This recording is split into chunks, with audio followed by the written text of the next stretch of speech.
Realme তাদের Narzo সিরিজে আরো একটি নতুন ফোনকে নিয়ে আসলো, আর সেটি হচ্ছে গিয়ে রিয়েলমি নার্জো 60 প্রো। সো এই ফোনটার যে স্পেসিফিকেশন রয়েছে তা অনুযায়ী এই ফোনটা আসলে একটা প্রো, কারণ এই ফোনটাতে রয়েছে 100 মেগাপিক্সেলের ক্যামেরা, 24 GB র্যাম ভেরিয়েন্ট এবং তার সাথে রয়েছে 5000 mAh একটি বিগ ব্যাটারি। সো এই ফোনটি সম্পর্কে আজকের এই ভিডিওটিতে আমরা আলোচনা করব এবং এর বিস্তারিত নিয়ে কথা বলবো, এর প্রাইস, স্পেসিফিকেশন, কবে লঞ্চ ডেট রয়েছে এবং কি কি ফিচার্স নিয়ে আসছে এই ফোনটি। সো আজকের এই ভিডিওটি শুরু করা যাক without wasting any more time. এই বিউটিফুল পিপল, চলো শুরু করি আজকের এই video without any more intro.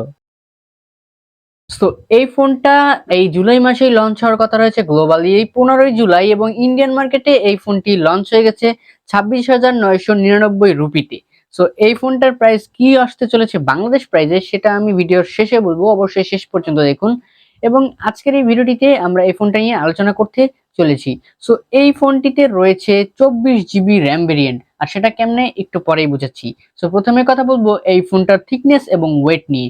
এই ফোনটির থিকনেস রয়েছে 8.2 মিলিমিটার এবং ওয়েট রয়েছে 183 গ্রাম, মানে খুবই কম্প্যাক্ট আকারের এই ফোনটি আসছে বাজারে। এবং এই ফোনটিতে রয়েছে দুইটি ভেরিয়েন্ট বিল্ড এবং ডিজাইনে, একটি রয়েছে প্লাস্টিক ব্যাগ এবং আরেকটি রয়েছে ইকো লেদারের ব্যাগ, এবং তার ফ্রেম রয়েছে প্লাস্টিকের। তার সাথে সাথে এর সামনে যে গ্লাস রয়েছে সেখানে প্রোটেকশন দিচ্ছে ডুয়েল রেইনফোর্সড গ্লাস।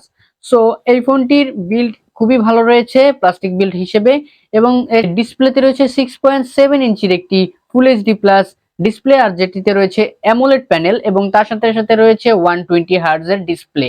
এই ফোনটিতে রয়েছে 950 নিট পিক ব্রাইটনেস, তার মানে এই ফোনটির ব্রাইটনেস লেভেল খুবই ভালো।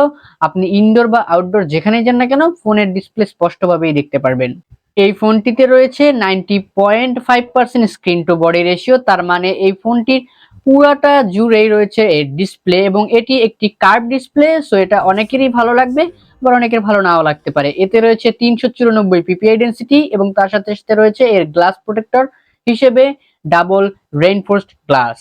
এরপরেই আমরা কথা বলতে চলেছি এই ফোনটার ওএস নিয়ে। ওএস এ রয়েছে অ্যান্ড্রয়েড 13 এবং তার সাথে সাথে রয়েছে এর ইউআই হিসেবে রিয়েলমি ইউআই 4.0।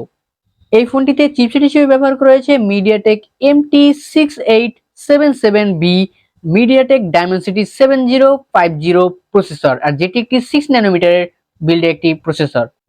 এর সিপিইউ হিসেবে রয়েছে অক্টাকোর 2 GHz এর এবং কর্টেক্স A78 এবং কর্টেক্স A55 রয়েছে এর সিপিইউ সেকশনে। এর জিপিইউ সেকশনে রয়েছে মালি G68 এবং তার সাথে রয়েছে MC4।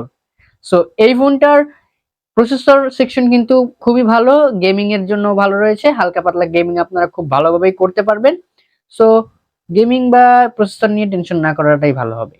এই ফোনটিতে ফিচার্স হিসেবে সবকিছু রয়েছে উইদাউট 3mm অডিও জ্যাক, মানে 3.5mm এর অডিও জ্যাক আপনারা পাচ্ছেন না, এবং তার পাশাপাশি আর সমস্ত রকম পোর্ট এন্ড বাটন পাবেন। স্টেরিও স্পিকার পাচ্ছেন এখানে আপনারা, এবং আন্ডার ডিসপ্লে ফিঙ্গারপ্রিন্ট পাচ্ছেন যেটা অপটিক্যাল সেন্সর রয়েছে সেটা।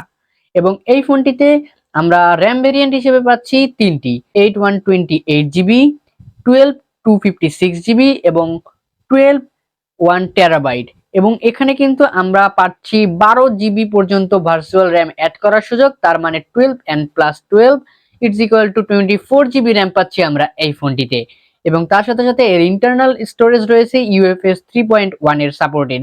সো এখানে আমরা ভালো ইন্টারনাল স্টোরেজ এবং তার সাথে সাথে র্যাম খুব ভালো পাচ্ছি। এর ক্যামেরা সেকশনে রয়েছে আরেকটা চমক, এবং এখানে রয়েছে 100 মেগাপিক্সেলের একটি f1.9 এপিচারের ক্যামেরা, এবং তার সাথে সাথে পাচ্ছেন আপনারা ওআইএস, তার মানে আপনার ভিডিও কোয়ালিটি হবে স্টেবল। এবং এর সাথে আপনারা পাচ্ছেন 2 মেগাপিক্সেলের একটি ডেপথ সেন্সর, এতে ভিডিও করতে পারবেন 4K 30fps এ, এবং তার সাথে সাথে রয়েছে জাইরো বেস ইআইএস, তার মানে আপনারা স্টেবল ভিডিও করতে পারবেন। ওআইএস এবং ইআইএস আছে, সো ভিডিও নিয়ে কোনো চিন্তাই করতে হবে না।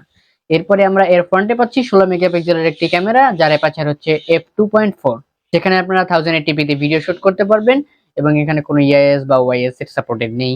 সো ফ্রন্ট ক্যামেরা দিয়ে একটু ভিডিও করতে কষ্ট হইতেই পারে। পরে যদি আমরা এর ব্যাটারি সেকশন নিয়ে কথা বলি, এখানে রয়েছে 5000 mAh এর একটি বিগ ব্যাটারি, এবং যাকে পাওয়ার দিচ্ছে 67 ওয়াটের একটি বুক ফাস্ট চার্জার। সো এখানে আমরা ব্যাটারি হিসেবে খুব ভালো একটি পাচ্ছি, এবং তার সাথে সাথে চার্জার হিসেবে একটা ফাস্ট চার্জার পাচ্ছি। সো এখানে ব্যাটারি সেকশনটা ভালো রয়েছে। এরপরে আমরা কথা বলবো এর কালার নিয়ে। এখানে রয়েছে দুইটি কালার, একটি হচ্ছে মার্জ অরেঞ্জ এবং আরেকটি রয়েছে কসমিক ব্ল্যাক।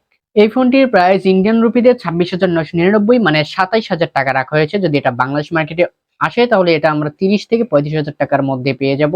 তবে আমার মতে এই ফোনটির প্রাইস যদি 30,000 বা 32,000 টাকার ভিতরে চলে আসে তাহলে এর প্রাইস অনুযায়ী এটা কিন্তু খুব ভালো কিছু অফার করছে আমাদের জন্য। সো আমরা এখানে হালকা পাতলা গেমিং করতে পারবো, আন্ডার ডিসপ্লে ফিঙ্গারপ্রিন্ট রয়েছে এবং তার সাথে সাথে রয়েছে এতে 24 GB র্যাম ভেরিয়েন্ট এবং মাল্টিমিডিয়া কনজাম্পশন আমরা খুব ভালোভাবে করতে পারবো। এখানে রয়েছে একটি বিগ ডিসপ্লে এবং তার সাথে সাথে রয়েছে কার্ভ ডিসপ্লে। সো আজকের এই ভিডিওটি কেমন লাগলো অবশ্যই কমেন্ট করে জানাতে পারেন। দেখা হবে নেক্সট ভিডিওতে নতুন কিছু নিয়ে। Till then stay well, stay safe and be happy. Chill bro.